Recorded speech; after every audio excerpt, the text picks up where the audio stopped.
Hey, everybody. Welcome back to the podcast where I bring you the best and the brightest from world of business, marketing, and personal growth to help you harness your career and your inner tenacity and drive all that stuff forward. The same thing I say every day, but I stumble through that. My guest today is a powerhouse at the intersection of business, storytelling, and inclusion. Mita Mallick is a bold voice in the movement to build cultures of belonging. Backed by years of leadership experience at powerhouse brands like Unilever, Pfizer, and Carta, she's a former chief diversity officer, current head of DEI and strategic initiatives, and the host of the Brown Table Talk podcast, where she and her co-hosts pull back the curtain on what's really like to navigate corporate America as a woman of color. She's also the author of Reimagine Inclusion, Debunking 13 Myths to Transform Your Workplace, which we've spoken about previously. She's been on a few times. But today, we are talking about her brand new book, What? Coming out on September 30th, The Devil Emails at Midnight. What good leaders can learn from bad bosses, and we'll dig into that. Let's get to it. Media is rewriting the narrative on what inclusive leadership truly looks like, so let's unpack it. Mita Mallick, I think it's your third time. It's a charm. Let's do it. Welcome back. Listen, thank you for having me back every time. I love it. Are you still doing the podcast? I am not actually. We've paused it for now, hoping for new sponsors, but loved doing the podcast. Love that format of conversation, as you know. I will push you on that one because you're great at it. The show is well received. But let's get to it. This is your third official podcast coming on the podcast here. Yes. We've done it live. We've done it. We're old friends at this point. Yeah. And this is not your first book. This is not your first rodeo. What inspired you to write The Devil Emails at Midnight? What was that final straw, that bad boss moment that said, this is my next book? Well, the final straw was actually something quite personal. My mother's home was flooded and badly damaged a few years ago, and it's now been rebuilt, and she's in a wonderful home now. But when I was in my childhood bedroom in a soaked home, trying to salvage things, a spelling bee certificate, report cards, writings, I found a journal from my 20s, right? You can imagine that. It's pretty traumatic. I found a journal from my 20s because, I love a good journal still. And I had written down names of bad bosses I had and little things that they did or said to me. And so I thought to myself, it's sort of a Mean Girls burn book moment. What if I'm in someone's book? And so, if you follow my writing, I talk a lot about how to survive a toxic workplace, how to survive a bad boss. But what if we are that bad boss? What if we're that individual that shows up at work with a toxic habit that we're not familiar with or we don't self-reflect on? And so that's why I decided to write this book about the devil emails at midnight and what good leaders can learn from bad bosses. So let's just make one thing clear. Just because someone is a bad boss doesn't mean they're necessarily a bad person. So I think we need to put that disclaimer out there. Yeah. But you also say that bad bosses aren't born, they're made. What are some of those biggest, systemic or cultural forces that are pushing good people into being bad bosses or bringing out the worst qualities in bad people that make them bad bosses? Absolutely. And I love that you said that. I've been a bad boss, and chances are so have you. Absolutely. Because you have to learn. And self-awareness. Sorry. Absolutely. And we'll talk a little bit about my behavior. My bad boss behavior tendency is micromanaging. But when do I see that come out? When do I see bad boss behavior come out in the researching and studying I've done? Is number one, something's happening in the marketplace. As it probably is today, as you're listening to our conversation, something's happening that is agitating your company, right? That's creating stress. External forces and internal forces. Right? Second would be something's happening with your own boss, leader, CEO. And as we say in our house, poo-poo trickles down, right? So their stress is suddenly becoming your stress. And then number three, which I talk really openly about in The Devil Emails at Midnight, is something has happened personally at home. You're grieving a loss, divorce, move, breakup, relationship, miscarriage, life, right? And you're bringing that into the workplace, whether you realize it or not. And so those are the moments where you'll see, the tipping the scales from good boss to bad boss, and when those moments can happen. It's so interesting too, because this is so complex. And obviously when you're crafting a title for your book, you want it to be marketable and clickbaity. And I love that too, because it was kind of funny. Mita's always been an incredible supporter of me in the podcast. And I sent a photo, the link to when you were wearing my shirt, and I sent it to one of my friends who's in the business. And he's like, oh my God, I love that title. Oh, because that, and we'll get into it in a little bit, but actually it's a good time to talk about it. The most important thing a leader, in my opinion, could do is being mindful and respectful of your employees' time. Yes. Specifically, obviously, their time when they're supposed to be working, but more importantly, when they're not working. Not everything could be an emergency. And you as a boss set the expectations on both sides. And I was talking to a friend the other week who has his own law firm, tremendous law firm. And my wife, who's an attorney, asked me Do you like stop emailing at a certain point of the day? He goes, unless it's life and death, mission critical, I am not emailing anybody past 6, and I'm not emailing anybody on the weekend. One, because that's their time. Second of Love all, it. I don't want to set that expectation that I Yes. need that from them, because they're going to feel from a job performance perspective, they have to always be on it, and I don't want them to. I was like, wow. Absolutely. I was like, Mike, that's big.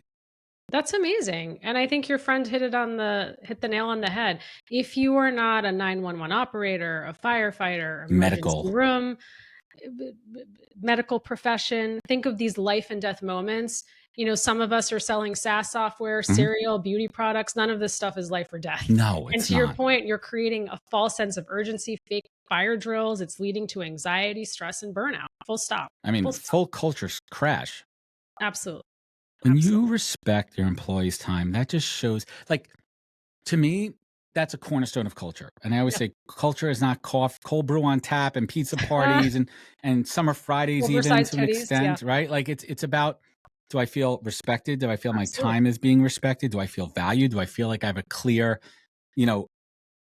progression within this company? Like, do I see those things? And when you feel that's culture that I truly enjoy working here. So let's get into it. Let's get into it. Of the 13 bad bosses you write about, which one taught you the most, even through humor or trauma or transformation? Which boss stood out to you? Gosh, which boss stood out to me? The I think most out of the 13. the most out of the 13, to this day, it's my boss who I nicknamed Medusa, who did throw a Chanel shoe at my colleague. It did miss her head. I mean, She that's didn't criminal. clip it. It's crazy. And this was beauty, right? And so bad bosses can be born anywhere. Some industries might be more exceptional. You might argue at creating them. But I had never, Adam, in my life, not my parents, not my brother, not my husband, not my friends, I had never had anyone shout or yell at me. Like never. And so to go into the workplace and be screamed at all the time and be belittled and be degraded, and not just to me, everybody, that was the environment of bullying. That to this day, I still can't get over how there are environments where people are listening that's happening right now. Right. Like you're experiencing that. And how is that acceptable? How are we still allowing that to happen? And that to me is one that trauma, I'm telling you, I was on stage at Transform and I joked with the person who, was interviewing me. I said, if, she walked into this 100-person, I think it was 1,000 people in this room, I would have ran off the stage. Like that trauma, this is real. Years ago. It's PTSD. Stays with me from this woman screaming at me. Now, but do you think from your research, have we made good, solid forward progress in improving bosses and leadership in the last 10 years in light of things like social media where people are getting publicly called out, the Me Too movement, people being more vocal? Have we seen forward progress, like in a good way? And I know COVID threw a curveball at it, because then all of a sudden you're going from the in the office conflict to now remote conflict, which caused a whole new issue of bad bosses who, to their defense, a lot of people needed to learn how to communicate remotely. Got it. Absolutely. And that was a lot of things. But what have you seen through your research and findings? Yes and no. I think what you're talking about is people who have caused so much hurt and harm. They're in the headlines. They need to move on. I think there has been a reckoning. And with social media, we all have a microphone. So people are talking about things that they're experiencing in the workplace. But what I will say is what I'm seeing increasingly that's bothering me is executive coaching being weaponized. Some people don't need an executive coach. They need therapy. Yeah, they got to start from within. We need therapy. You assigning me an executive coach because I'm behaving badly at work over and over again. And I've been put in that position. It's like, no, Mita needs a therapist. She needs to heal whatever's hurting her. She needs to leave, find the next place that she can work and work on herself. And I think, Adam, what you'll find, especially when bosses are more senior, it's like, well, Mita and Adam are just really good friends. And Adam's the CEO and Mita's the CMO, and Adam's known Mita for a long time. And so he's willing to overlook the whispers, or not even whispers, the loud shouts. People are saying she's causing hurt and harm. And because of a personal relationship, our kids are friends, we summer together, I'm on your boat, like all these things, and I've been with your company for so long. You just can't accept how I'm behaving at work. And you make excuses for me.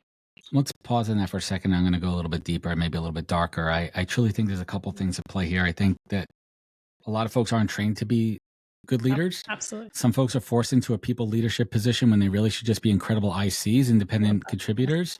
And I think that there's a problem in a lot of workplaces where they feel the only way to promote people is to give them people Stop. management. And I think that starts at the top with recognizing people's strengths and weaknesses and listening to your employees.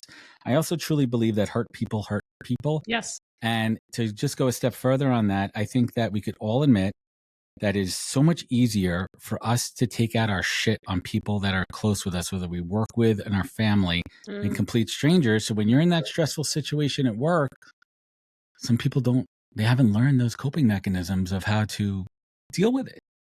Absolutely. All right, And my rant's over. the people closest to us will take it, whether they want to or not, for all kinds of reasons. They'll just accept it and take it. I love what you said about individual contributors. One of the things that's broken in our workplaces is how we recognize and reward people. I was always taught like the corporate dream is to get that corner glass office, you have the city view, you can oversee everyone that's working for you outside. Right. And what if I'm just really good at a skill, but what if I'm not good at leading other people and managing their careers? Or what if I don't want to? Like, what if I just want to continue to be really good at what I do? This phase of my life, this is what I want to do. I manage people before. I just don't want to anymore because it's a lot of work. But it's not set up that way in many of our workplaces. No. And so then again, you're actually creating this generation of bad bosses, people who don't want to lead, but feel like they're forced to because they have no other choice if they want to continue to be engaged and continue to develop in this company. So before we get to the remedy here, we have to still talk about the problems and the root causes here. And the one that you brought up yourself, which is incredible self-awareness, is micromanagement. And that's a tough one because it's a control factor. And I think that levels up to your own performance. It's not always necessarily a trust factor because you have to assume that most bosses or leaders, I don't like the word bosses. I actually don't like the word at all. Most leaders trust the people that work for them. Let's assume that. Let's make that assumption. But then I truly believe that it comes up to a personal performance thing. If I am not aware of every single thing at every single moment that everybody is doing, something's going to fall through the cracks, slip behind my back, catch me in my blind spot. How could leaders start to be more self-aware of that and release a bit of that control and tension? You have to just understand that something will slip through the cracks. It's going to happen. That's the thing. There's no way that everything is going to be perfect. So what you have to do is really be able to coach on the things that are most important to you, the most important initiatives. And what I mean is not being focused on, okay, here are all the details and the font of the slide and the images that are needed and all these details versus like, here's the output that we're going for. And here are the questions that's going to matter to the CEO that I need us to focus on. I'm not saying if there's not a format or a template, you follow it, but I'm saying our need for control, where's that coming from? It's that we're going to be embarrassed. We're going to be ashamed. We're afraid our team's going to outshine us. We have a loss of control in our own personal lives. I talk about in my book when I lost my dad suddenly. It was a really bad boss moment for me. I was grieving and I buried the grief. I found myself, Adam, going into micromanaging on details that didn't matter. I'll never forget, like 30 minutes before a major presentation, I'm sitting there and editing my team's deck. Like, how does that make them feel, right? When I've been sitting on it all week, or then I would disappear for days and macro manage and just be disengaged. And so I think you have to know, what I encourage people to do is think about that one tendency we have that can go one way or the other. And for me, that's micromanagement. And that doesn't mean that details aren't important to me. It's just a question of, do I do the work for people or do I coach them on how to do the work? Let's take the flip side of that and talk about a positive boss at leadership attribute is recognition. And you say a good leader can be the difference between feeling invisible and feeling valued. So what are those like small actionable things that you do for people to be seen? And I'm saying seen important because that's something I've been doing as a people leader for folks that work alongside of me is like, hey, Mita, just want to give you a shout out. That candidate that you found last week and that write-up you provided was spot on. That's it. Short little message just for people like, hey, I'm doing my job well, but how could we put recognition more into our everyday practice as a leader? Isn't it mindful strange? Recognition? Yeah, I agree with you. Isn't it strange that as children, and I know we're both parents, we teach our children and we've been taught say please and thank you and gratitude and celebrating those small moments. And we forget that in the workplace. And I love that. It's just a simple note, a Slack, an email. I love a good handwritten note, like the Mm. lost form of a good handwritten note, just to say, and not to say, thank you for all your efforts, but I love what you just did, very specific. I want to thank you for X, Y, and Z in particular that you did this week. Shouting people out publicly, privately. For me, one of the things that I've really struggled with in my career, Adam, is not getting credit for my work. And so, can you invite someone to a meeting? Can you have them send the deck directly to the CEO or the client? Can you make sure they feel that they're able to present their own ideas? Because we come to work, yes, for a paycheck, yes, because we found maybe our mission and purpose, but also we want to feel valued. Like you said, we want to feel seen. Like the worst moments in my career, Adam, are when I'm in a job and I'm like, does anyone even know I'm here? Like, Does anyone am I even know visible? Or are they burying me in that Yes, pile of other employees here? exactly. So visibility and being seen. This isn't, in my opinion, I think this is an easy win for bosses. I think it's about finding those It is. moments as yourself to release control Yes, and say, Mita worked hard on that deck. She's at the point. The only way Mita is going to grow is if she could present to the client. I'm not taking her work and presenting it for her. Yes, I will be there to safety net and yes, guide and, course correct where we need, but that's her work. And I think absolutely. more leaders, obviously, if a leader takes credit for something they didn't do, is a whole freaking other issue. Yes, it is. But if you're working your way through your own leadership journey, these are easy things to do. Is to have other people step up, present their work, recognize them for it, and give them the credit and visibility that they deserve and worked hard for. Absolutely. And part of that is teaching someone how to present, Mm-hmm. teaching someone how to anticipate questions from a client. What if they ask a question you don't know the answer to? How do you respond? Like, I think we've lost that art of teaching people as well. And I hope in Where this did race to embrace AI, hope in this race to Oh, automate and scale things, we actually don't create a generation of lazy bosses. We actually have more time to be human and interact with people, that's right? We scaring actually me. have time more people to teach people. I don't know about you, but I'm scared. I fully embrace AI. I use it every single moment of Yes. every single day, but I'm also very mindful about making sure it's me and it's my message and what I Yes. want to say and wordsmithing it and this and that too. I think that, and I'm curious on your take. I do think it's making people lazier, and I don't see people doing what I would want them to do, is to use that extra time for human efficiencies, and they're Absolutely. doing it for their own personal efficiency. And maybe that's okay in some cases if it There's makes you mentally better. But I don't know. What do you think? You Yeah, see I where I'm wanna going? give This is a tough credit one. Yeah, I wanna give credit to Hannah Larson, who I follow on social media, and she says, "Don't outsource your brain to AI." I'm sure there's a number of people who say that, but it is Yes. that idea of, like, did we stop thinking? Did we stop being human? Did we stop being creative? I wanna hear from Adam and not his AI agent, No. right? And I'd use AI tools all the time too, but it's, again, like, I think what people are drawn to is the person and the human touch and the storytelling, Yep. and I don't know. In my lifetime, maybe it will happen, but I don't see AI doing that yet in So terms of getting that human touch, which is so important. so we all know the problems. We all know what bad bosses. We've all Yeah. experienced them. But what the heck are we doing about it? Well, I think one is, how do you hold people accountable? We talked about that. When I think about the devil emails at midnight, some of the baddest, the worst bosses, the people we talked about who are in the headlines, this book isn't for them, right? They need to go seek therapy and Right. work on themselves. But I do think there's a piece of companies holding people accountable when they behave badly. Like, how many chances are you going to give Mita? It's time for her to move on. She's created enough havoc in the organization. Enough people have left because of Mm. her. I also think that self-reflection is something that I've been really working on, in terms of, we talked about what's my bad boss behavior. It's micromanagement.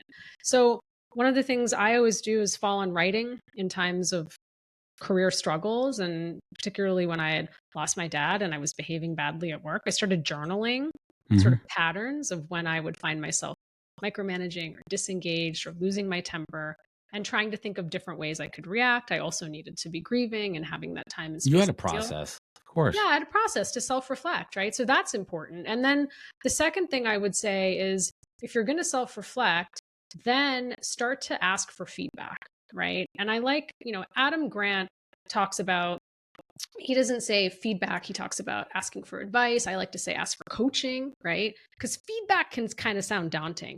But if I can actually invite, let's say Adam's on my team, and I can say, hey, Adam, and I'll put this in writing. I'll tell you why.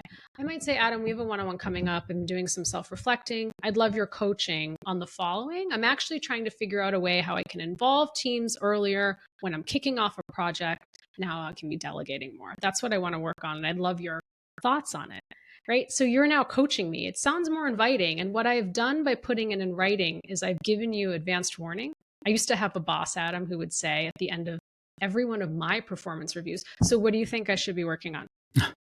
How do you think I'm doing? Right. And the one time I actually told him honestly, he lost his mind. He didn't want to hear it. So self-defensive. I was like, I'm never doing this again. Don't like, don't open up Pandora's box unless you want going well, right? Keep doing what you're doing is what I would you're say. crushing it.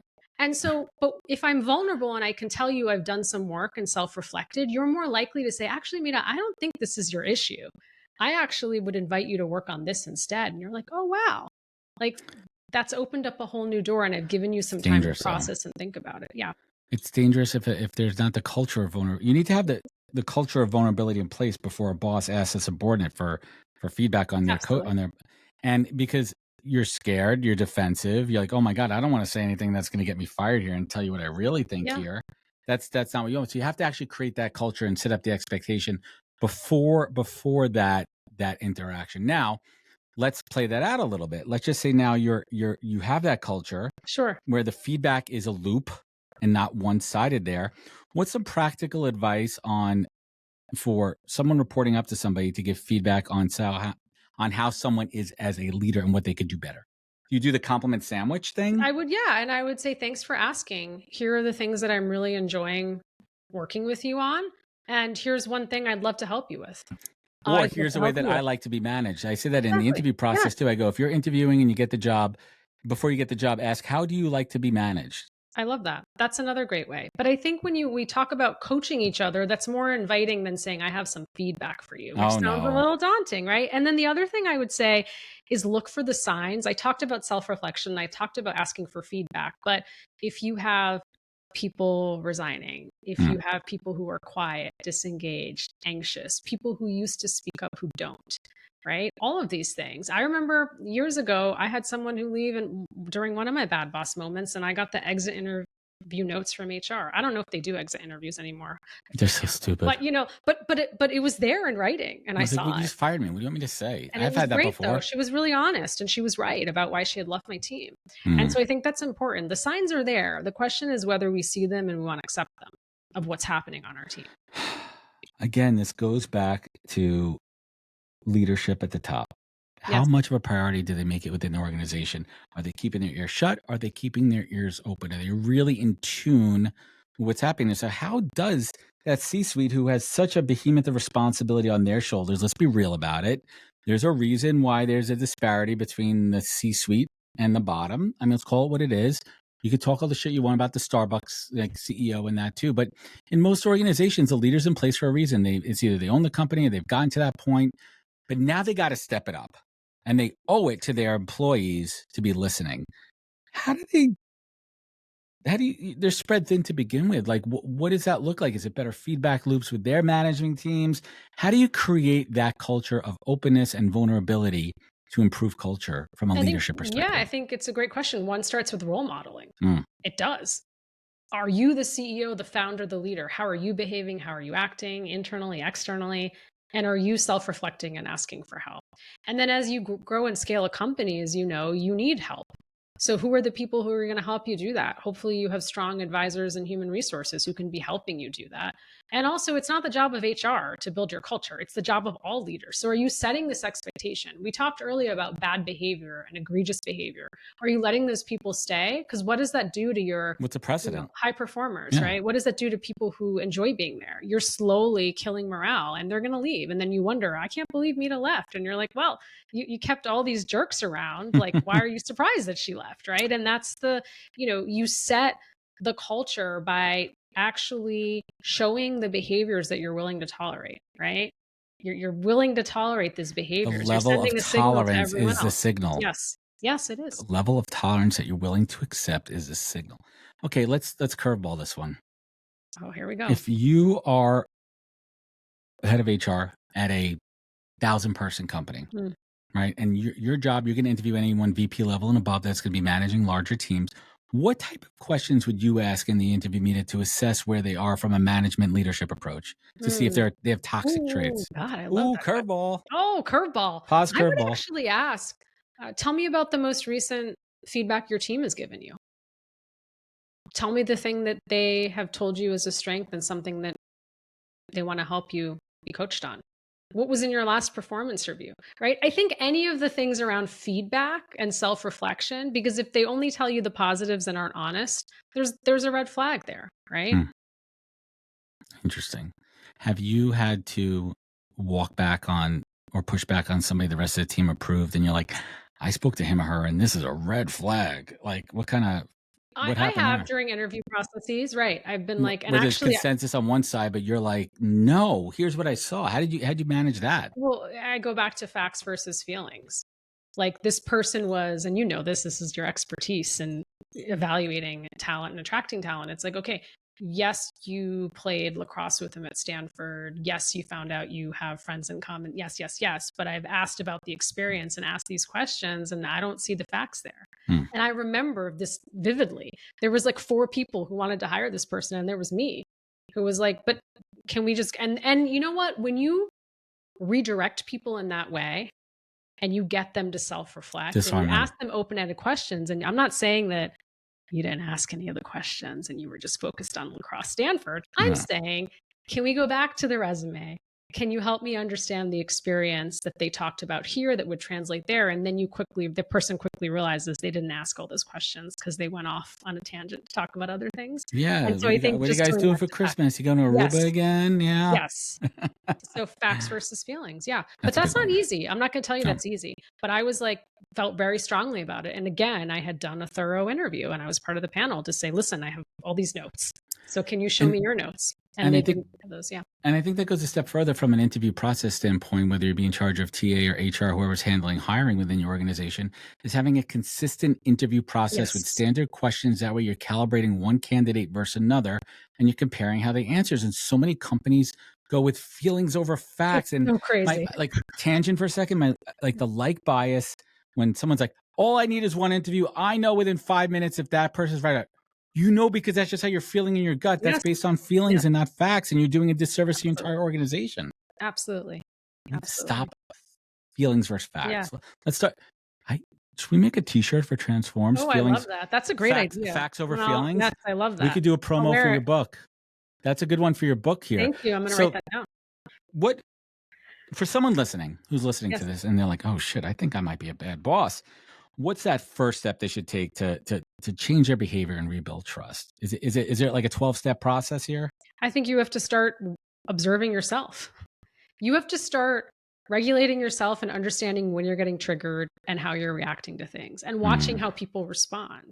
If I'm speaking and everyone shuts down, or I am speaking and people start to walk out of the meeting or not come to meetings, like these are all signs. And so I think it's really easy to just not really easy, but you have to start finding those moments of being quiet, pausing, being silent, and just thinking about how your week went and some of the things that you felt good about and some of the things you wish you could do a redo on. And I think, Adam, if we're all honest with ourselves, we know.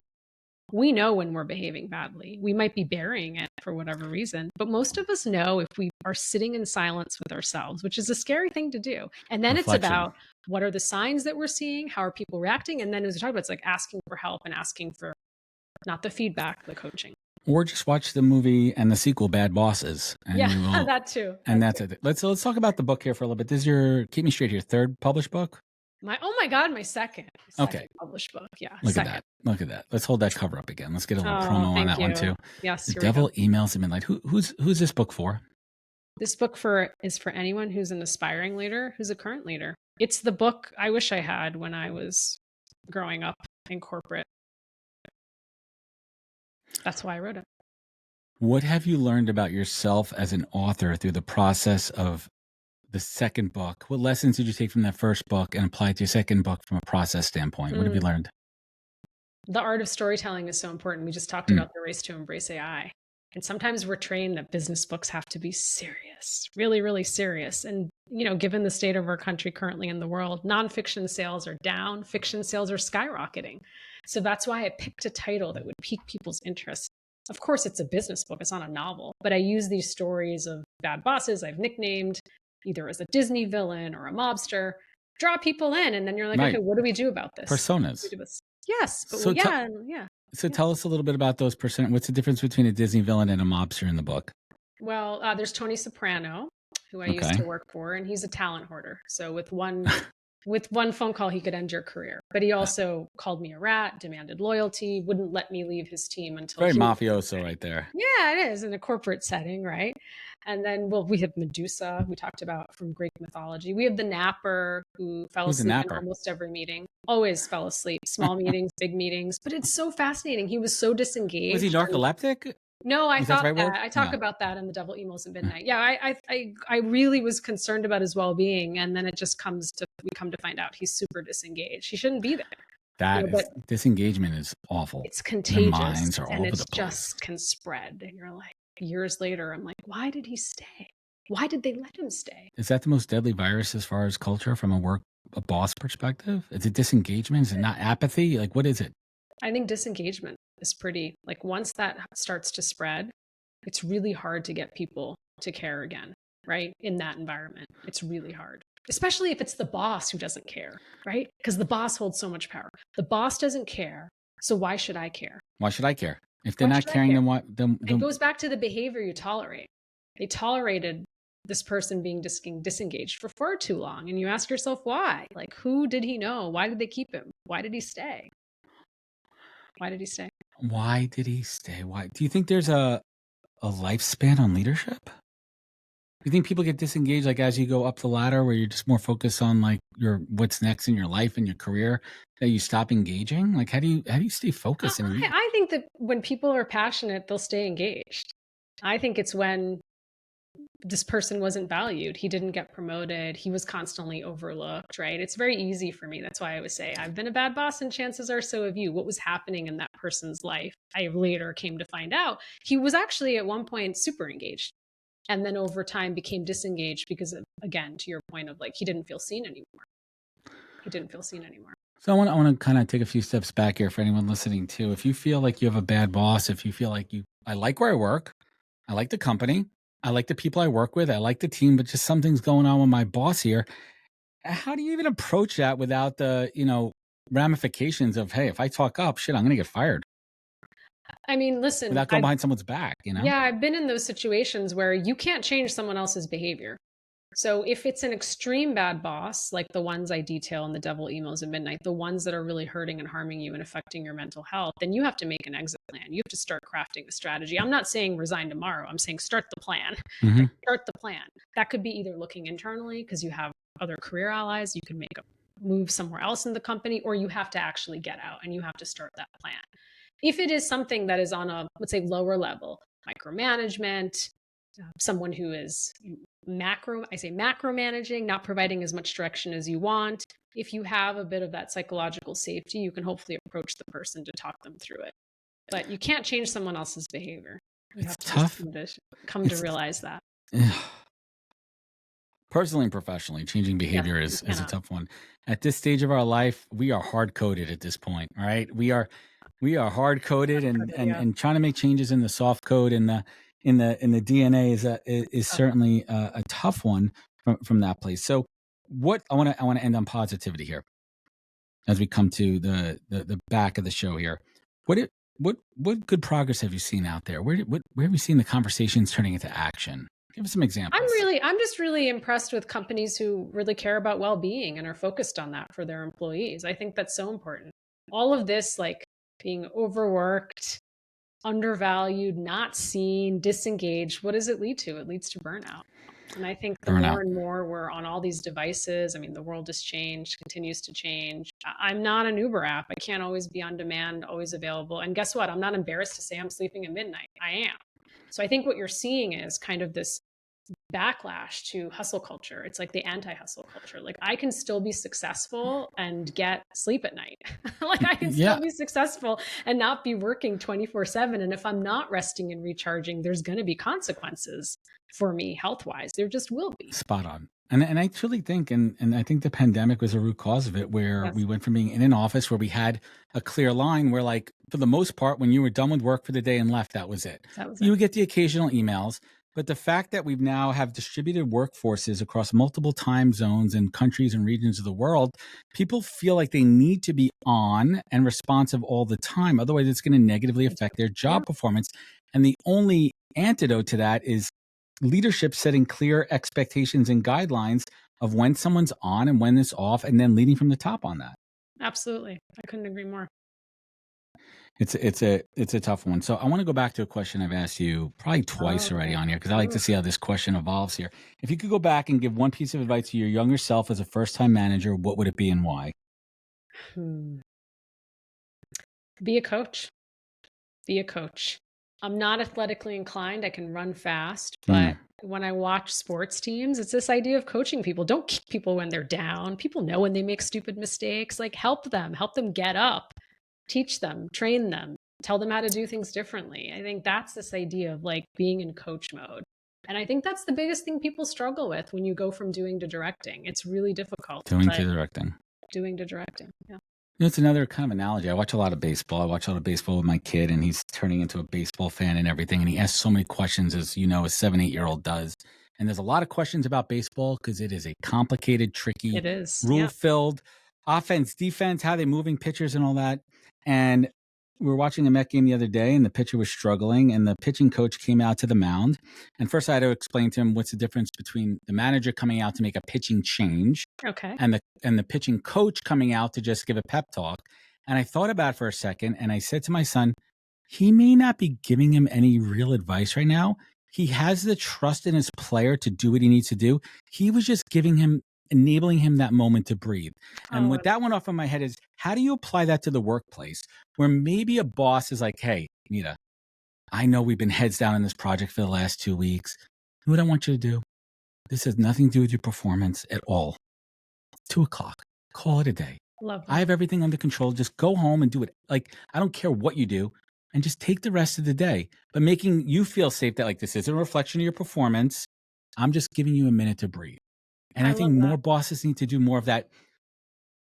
Burnout, like, indicators on their employees, however way that's being tracked in your head and you're seeing it. But you need to be aware as a boss of bandwidth and stress and giving them that time. That's And what I I love want to see that. more And of. I love that. And I love what you just said and role model that.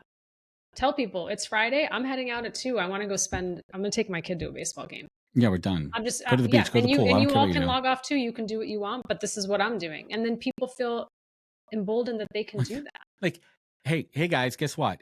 2 o'clock. I'm not looking at a single email from you. Yeah. If it's life and death, text me. I'm off. I want all of you to take off. Yes. Role model that, Yeah. Role model. and not just on a Friday, on a random Wednesday. Like, you know what I mean? Like just, It can be on a Wednesday. it could be Amen. on a Wednesday. So let's bring it home here. Mita, what's keeping you up at night these days?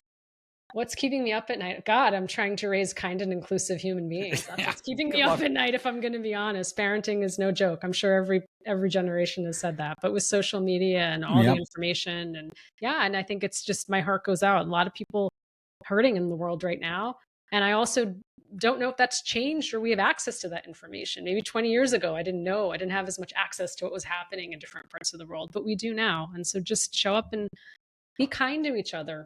Just No be matter kind. what the circumstances are, don't assume what you know what's happening behind the screen. Just show up with kindness always, no strings attached. That's what I keep trying to tell my kids and keep trying to practice. And keep role modeling it. I mean, it's so crazy as parents. I mean, the world is never great, but like the optics right now with politics and Yes. all the shit going on in the world, it's scary. And how do you do two things?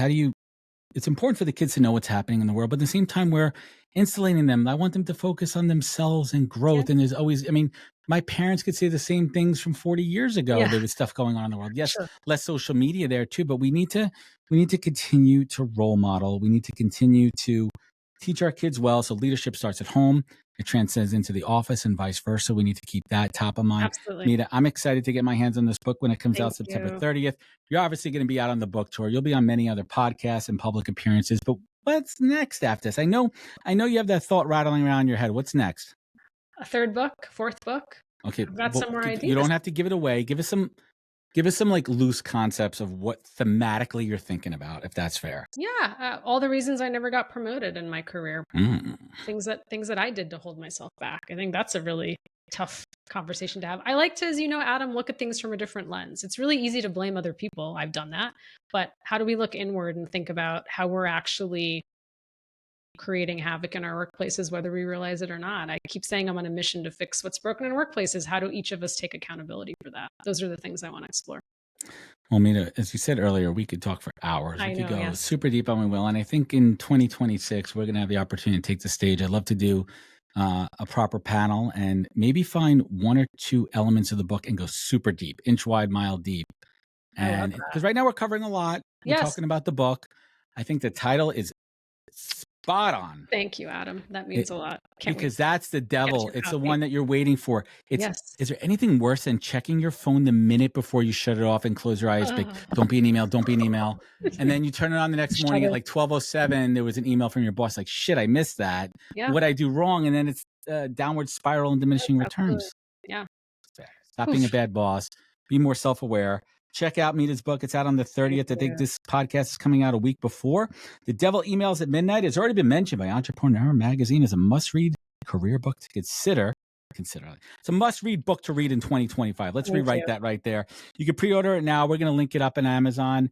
Mita, where else could folks connect with you? Where could they learn more? What do you prefer? Please follow me on LinkedIn and mitamallick.com. I love to hear from people. And Adam, you're amazing. Thank you for everything you're doing. And thanks for having me back on. Thank you so much. And connect with Mita on LinkedIn. She is very hyperactive there. And everyone listening, if this show meant something to you, leave a review rating. It goes a long way. Sharing means caring. Remember, be good to yourself.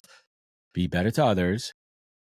Check us out, thepodcast.com. Follow us on social media and catch us next week for another good episode of the podcast. Take care, everybody.